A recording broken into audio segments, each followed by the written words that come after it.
नमस्ते दोस्तों, मैं एस्ट्रो ज्योति आज की बात में आप सबका स्वागत करती हूँ। आइए आज की बात कर लेते हैं। आज बड़ा ही अच्छा दिन है। आज बुधवार का दिन है। बुधवार के दिन श्री गणपति जी को ध्याते हैं तो ओम गण गणपते नमः ऐसा करके आप नाम जाप कीजिए और आज का दिन व्यतीत कीजिए। शुरू वास्तु से करती हूँ। वास्तु की खास बात, फिर आज की खास बात ले लेंगे और कृष्ण कथा में थोड़ा सा कुछ ज्ञान की बातें करेंगे, तो अंत तक आप बने रहिए और लाभ उठाइए। वास्तु की बात करें तो खिड़की के सामने डिश या एंटीना नहीं होना चाहिए। हम लोग अभी डिश टीवी लगाते हैं, एंटीना वगैरह लगाते हैं, राउंड डिश लगाते हैं, तो पहले तो टेरेस पे लगी रहती थी, अभी सब अपने घरों के सामने लगाते हैं। खिड़की के सामने नहीं लगाना चाहिए। इसका नकारात्मक असर आपके बच्चे पर पड़ता है, बच्चे की सेहत पर पड़ता है। पढ़ाई व सेहत में समस्या उत्पन्न हो सकती है। तो घर की खिड़कियां और दरवाजे टूटे नहीं होने चाहिए। टूटे फूटे हैं, अगर कुछ कहाँ पे क्रैक है, कुछ आवाज़ आ रहा है, किच किच करके खोलने के टाइम, बंद करने टाइम, खिड़की खोलने के टाइम आवाज़ आ रहा है, तो दरवाजा या खिड़कियाँ टूटे फूटे नहीं होने चाहिए। इससे आर्थिक संकट बना रहता है। ये थी वास्तु की बातें। अभी योग और तिथि की बात कर लेते हैं। चतुर्दशी तिथि आज शाम 7:55 तक रहेगी। आज रात 12:36 तक सुकर्मा योग रहेगा। सुकर्मा योग के दौरान किए गए सारे काम सफल होते हैं और किसी बात की बाधा नहीं आती है। आज रात 9:17 तक कृतिका नक्षत्र रहेगा। इसका पहला चरण मेष और 3 चरण वृष राशि में आते हैं। कृतिका नक्षत्र अग्नि तत्व का प्रतीक है। इसका देवता अग्निदेव है और इसका स्वामी सूर्यदेव है। तो आज सूर्यदेव की उपासना करें, उनको अर्घ्य दीजिए, मंत्र जाप कीजिए, ओम घृणी सूर्याय नमः ऐसा करके अर्घ्य दीजिए। और इसका संबंध कूलर के पेड़ से बताया गया है। तो आज कृतिका नक्षत्र के दौरान कूलर के पेड़ की उपासना करनी चाहिए। उसे किसी प्रकार का नुकसान नहीं पहुंचाना चाहिए। ऐसा करने से आपको शुभ फलों की प्राप्ति होगी। और आज की खास बात, आज 3 दिवसीय वट सावित्री व्रत का दूसरा दिन है।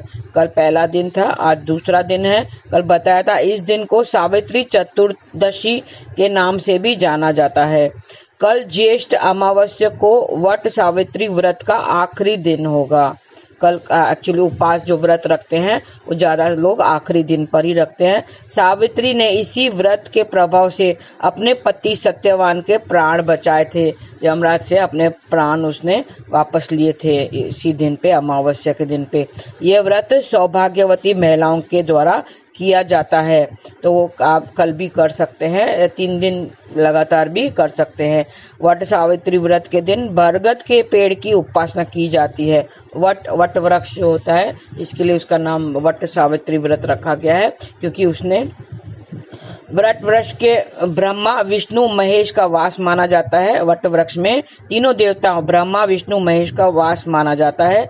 और गर्मियों में बरगद के पेड़ के नीचे बैठने से ठंडक भी मिलती है। तो सावित्री ने उसी पेड़ के नीचे बैठ के उपास की थी, व्रत किया था।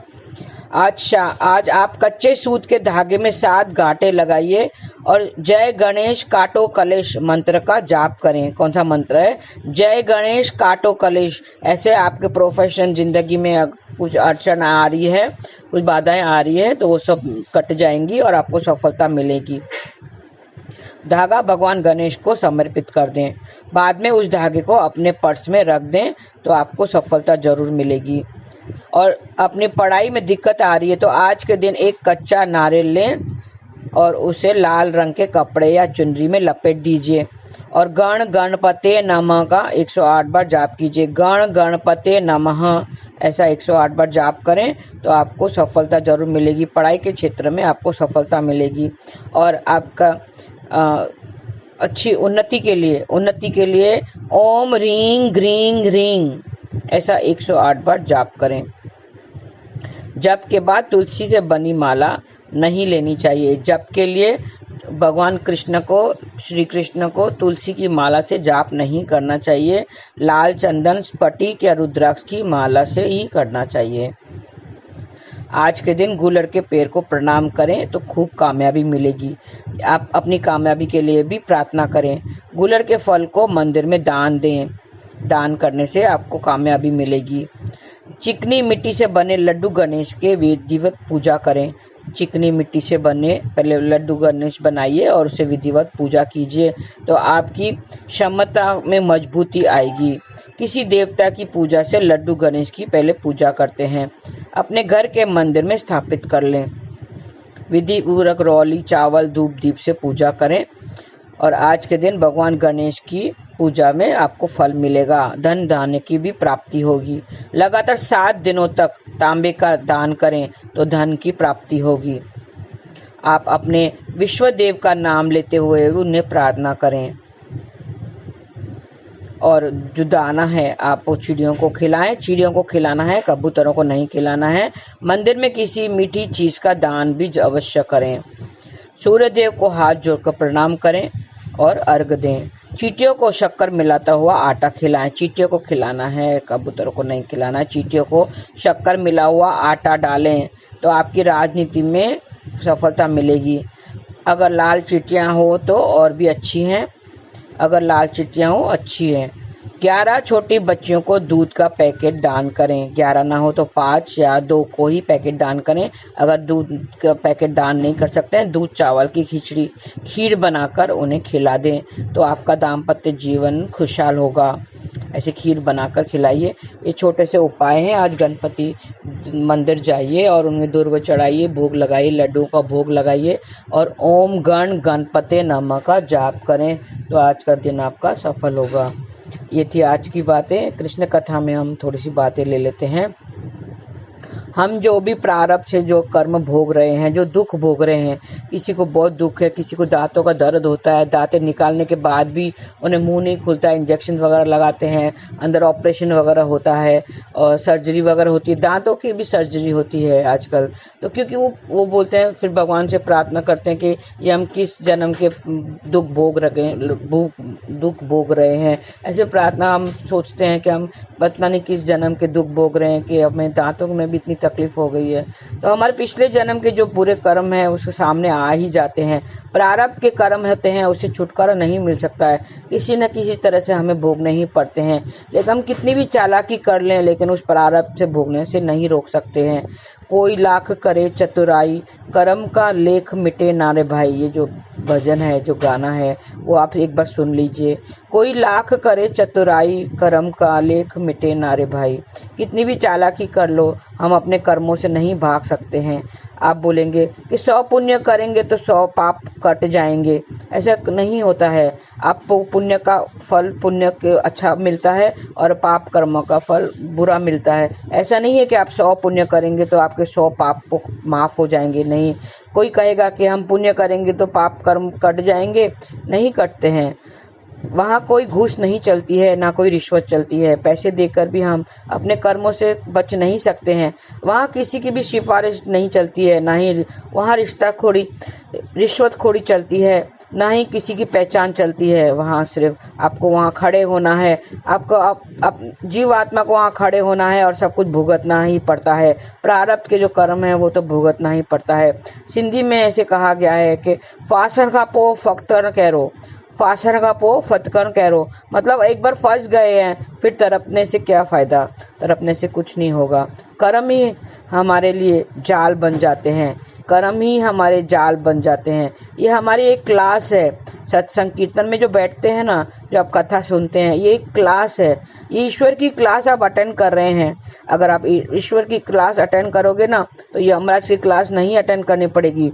अगर आपने जैसे आप क्लास में बैठते हैं तो टीचर का कहना मानते हैं तो टीचर अटेंड करती है, अगर टीचर का कहना नहीं माना तो सीधा प्रिंसिपल के पास भेजा जाता है। उसी तरह आप अगर ईश्वर की क्लास अटेंड करोगे तो आपको प्रिंसिपल यानी यमराज की क्लास में नहीं जाना पड़ेगा, उसका दुख नहीं भोगना पड़ेगा। ये एक जेल है, हम जेल में हैं, हम इसे छूट नहीं सकते हैं। इसकी चाबी तो सरकार के हाथ में ही होती है ना। जेल की चाबी किसके हाथ में होती है? सरकार के हाथ में ही होती है। तो हम भी जेल में हैं, हम इसे छूट नहीं सकते हैं। कड़ी से कड़ी सजा मिलती है। छूटने की कोशिश की तो चालाकी की तो हमें और कड़ी सजा मिलेगी।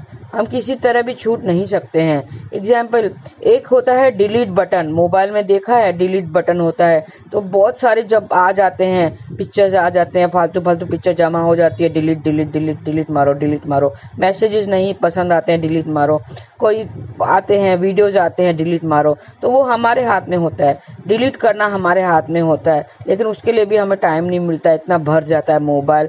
एक बार आता है कि यू कैन नॉट स्टोर, मतलब स्पेस खत्म हो गई, स्टोरेज स्पेस खत्म हो गई है, तो हमें डिलीट मारना ही पड़ता है। लेकिन वो हमारे हाथ में होता है, डिलीट मारना हमारे हाथ में होता है। और दूसरा होता है फॉर्मेट मारना। अगर मोबाइल पे फॉर्मेट मार दिया, एक ऐसा टाइम आता है कि हमें फॉर्मेट मारना पड़ता है, आगे कुछ चलता नहीं है।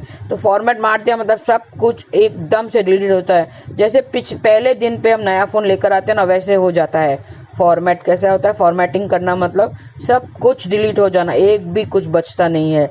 तो ईश्वर उस तरह से है। ईश्वर से कहना है हमें कि हमारा फॉर्मेट मार दो। उसने अगर फॉर्मेट मार दिया तो हमारे सारे कर्म सब से हमें छुटकारा मिलेगा। ईश्वर से कहना पड़ेगा लेकिन कि हमारे फॉर्मेट मार दो। डिलीट से नहीं काम होगा, फॉर्मेट मारना पड़ेगा। वो कैसे कहना पड़ेगा, कैसे करना पड़ेगा? हरि नाम से, हरि नाम करो, नाम जाप करो, हरे कृष्ण कृष्ण कृष्ण हरे हरे, हरे राम राम राम हरे हरे। ये हमारा एक तरीका है बोलने का। नाम जाप करते रहो तो वो फॉर्मेट मार देगा। हाँ, वो सब से हमें छुटकारा दिला देगा। जिंदगी एक सांप सीढ़ी की तरह है। गेम देखिए सांप सीढ़ी, हम छोटे बचपन में बहुत सारे खेल खेलते थे। लूडो खेलते थे, लूडो के पीछे आती थी सांप सीढ़ी। सांप सीढ़ी में क्या होता था, हम एक एक कदम चढ़ते थे, कहीं पर हमें सीढ़ी मिलती थी और कहीं पर सांप मिलते थे। हमने कितनी मेहनत करके 93 पे एक सांप है, 93 पर अब पहुंचते हैं तो वो सांप, अगर 93 पे हमें सांप मिलता है वो सीधा 13 तक पहुंचा देता है। या तो हम 62, 61, 62 पे हम जाते हैं तो सीधा 2 पर पहुंच जाते हैं अगर उस सांप ने काटा है। लेकिन फिर भी हम मेहनत करते हैं धीरे धीरे। जिंदगी भी इसी तरह है, उतार चढ़ाव, चढ़ते रहते हैं। कहीं सांप ने काट लिया तो सीधा नीचे। सांप ये क्या, बुरे कर्म है। हमारा एम क्या है, 100 तक पहुंचना। हमारा एम होता है ऊपर 100 तक पहुंच गए, मतलब हम घर पे पहुंच गए। हम धीरे धीरे करके एक एक कदम, 2 कदम, जितना हमारे डाइस में आता है उतने हम कदम चलते हैं। 4 आता है, 4 कदम, 5 कदम, 6 कदम, तो धीरे धीरे करते हैं। अगर सांप मिल गया, सांप भी अगर मिलता है तो सांप क्या होता है, बुरे कर्म। अगर बुरे कर्म किए हैं तो सीधा नीचे पहुंच जाते हैं, सीधा 13 तक या 2 तक पहुंच जाते हैं। मतलब फिर से हमें वापस से स्टार्ट करना पड़ता है, 2 से वापस से स्टार्ट करना पड़ता है। हमारा जिंदगी भी ऐसे ही है, सांप के खेल की तरह है। और अच्छे कर्म करो तो सीढ़ी भी मिलेगी। हाँ, अच्छे कर्म करेंगे तो सीढ़ी मिलेगी, सीढ़ी सीधा ऊपर ले जाती है। सीढ़ी बड़ी सीढ़ी भी होती है, छोटी सीढ़ी भी होती है, वो सीधा ऊपर तक ले जाती है। लेकिन अगर सांप मिला तो सीधा आप नीचे 2 पर पहुंच जाते हैं। लेकिन हम खेलना लेकिन जरूर पड़ेगा, हमें खेलना पड़ेगा, तभी तो हम ये उतार चढ़ाव, हम ऐसे बैठ नहीं सकते हैं। हमें खेलना तो पड़ेगा ही, खेलना तो पड़ेगा ही। अर्जुन से कहते हैं श्री कृष्ण, तू हथियार तो उठा, बाकी मैं देख लूंगा। श्री कृष्ण यही कहते हैं कि तू एक बार हथियार तो उठा, अपना नाम तो कर, तू लड़ तो सही, लड़ना आराम तो कर, जीत मैं दिलाऊंगा। जीत किसने दिलाई? श्री कृष्ण ने दिलाई। उसने श्री कृष्ण का साथ नहीं छोड़ा। वो कहता है जीत मैं दिलाऊंगा, मैं हूं ना तेरे साथ। जिसके साथ ईश्वर होते हैं उसे जीत तो अवश्य मिलती है, लेकिन लड़ना तो हमें पड़ना पड़ेगा ही, लड़ना हमें पड़ेगा ही, हमें खेलना पड़ेगा ही। जिंदगी की गेम है, जिसके साथ ईश्वर होते हैं उसकी जीत निश्चित है। तो ईश्वर का साथ निभाओ, ईश्वर को सारथी बनाओ।